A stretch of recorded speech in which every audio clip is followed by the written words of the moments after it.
The Mediterranean in July. 10 hours out of Cagliari, sailing to Palermo. As far as workplaces go, it wasn't bad, thought Alec de Payns, a glass of beer in each hand as he weaved through a gaggle of Germans to get back to his table. The early evening colored the sky purple, and the ferry smelled of sunscreen and spilled beer.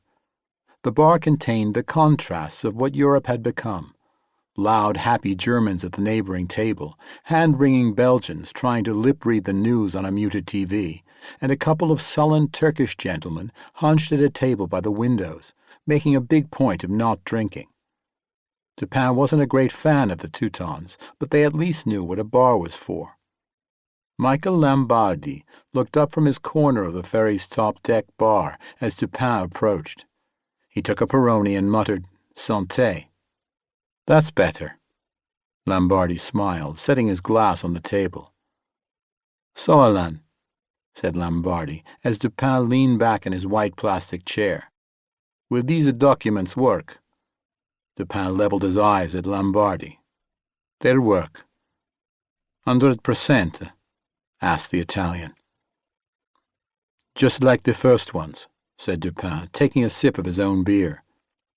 Earning the Italian migration agent's trust hadn't been so hard. With his Marseille-based cover as Alain Dupuis, a migration consultant, and his access to travel documents, de Payns was of use to Lambardi. They both liked drinking and looking at pretty women, common pastimes in Palermo during summer. But de Payns felt the danger of this assignment. One of Lambardi's clients, according to the company, was Saif al-Bar, a splinter group of AQIM, the North African branch of al-Qaeda. They were resourced and organized, and had a homicidal hatred of France. They'd behead de Payns' children in front of him if they knew his real identity. Lambardi wouldn't fare well either.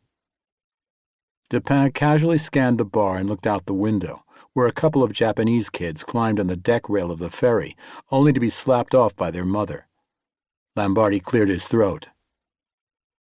"The reason I ask, Alain, is that, as you know, my next traveler—" "And his friends," de Payns interjected. "And his friends," agreed Lambardi. "Don't look European, so these Croatian cards—" De Payns smiled. The Croatian ID cards were top-shelf forgeries, accepted at any EU port. But de Payns had something better for the Italian. "I took the liberty," said de Payns. "The package waiting for me in Palermo includes 5 French passports." Lambardi paused, doubtful. De Payns leaned in. "I'm serious. Your clients can land in Paris as French citizens." De Payns was playing on greed. The fees Lambardi could charge his clients for the passports would override Lambardi's paranoia. And paranoia was relevant. AQIM was not an outfit to double-cross.